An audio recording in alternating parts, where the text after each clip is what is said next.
We now come to the next episode in this first season of The Mandalorian, The Prisoner. Now, while I was watching this episode, I knew what this episode was going to be about. And what would that be? Well, it's the exact same formula that the past 2 episodes have been, but again with a different style and a different location.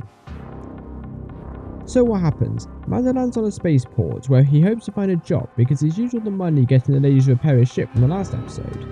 He comes across this group who have a job of breaking someone out of a New Republic transport freighter.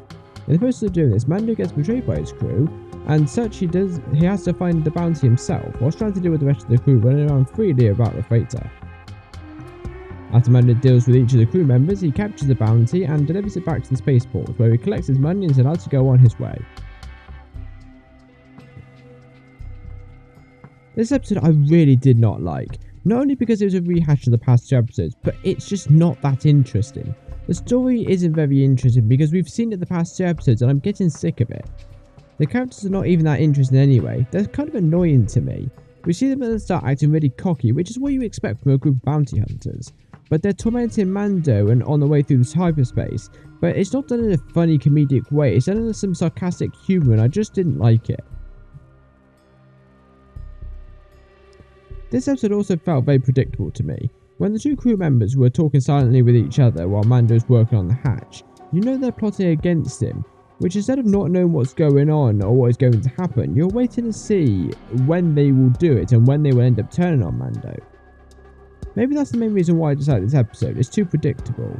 You know where there is going to be betrayal on Mando because the bounty hunters have no direct allegiance to each other. They'll end up running around turning on each other. But in the end, Mando will get back his bounty and is allowed to go off on his way. I mentioned before how I didn't find the characters that interesting. It's mainly because we don't get much backstory or history from any of them, aside from the toilet girl and the prisoner, who have some knowledge of Mando prior to this episode. But that's it, it's not really anything substantial, it's just a little reference. It feels like they are just there because they need a team to work on this job, and they're just there as a plot device. Cara Dune in comparison, is a good character to compare them to. We knew from the start of the episode that Cara had some training of some description because of how she was able to hold her ground against Mando in a fist fight, and we later find out that she was an ex-shock trooper / ODST from the Rebellion, but now she's gone rogue. We get some smaller details in different parts of the episode in relation to her experience with the ATST, etc. But that is how you set up an interesting character.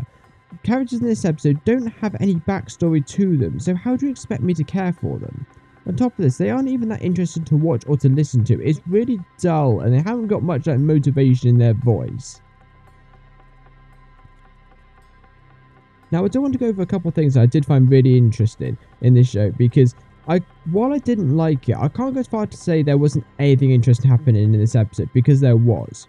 First thing, seeing how the New Republic functioned shortly after Return of the Jedi, while the galaxy is still learning to work and cope without an empire.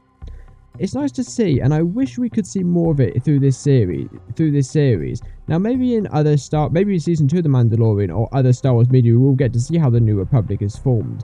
But this is the first time in Star Wars media, like visual media, that we see the New Republic as a functioning area. In the sequel trilogy, we saw a bit of the New Republic in The Force Awakens, but it was basically just the planets that they inhabited just blowing up. And the Resistance weren't necessarily part of the New Republic, they were like the Rebellion against the Empire.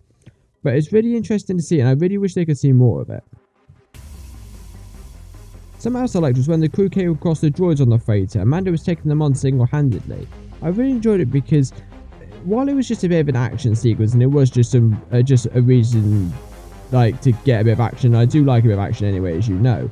But for some reason, those droids gave me really strong Old Republic vibes. I don't know why. The only thing I didn't understand was why the freighter's captain didn't press the alert tracker while the crew members were fighting amongst each other. He could have pressed it and no one would have noticed. It's a small thing, but it's something I think is worth noting.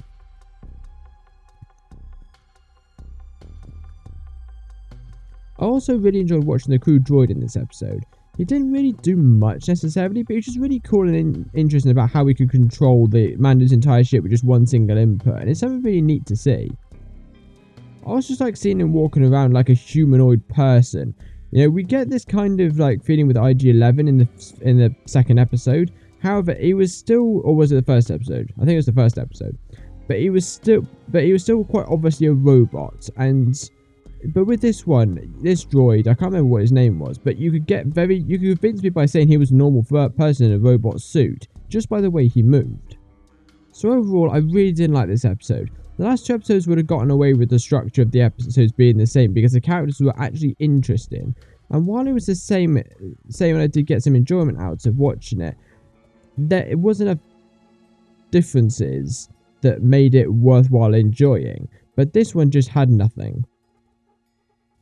However, we will see in the next episode whether things improve or whether it will just be the same thing again.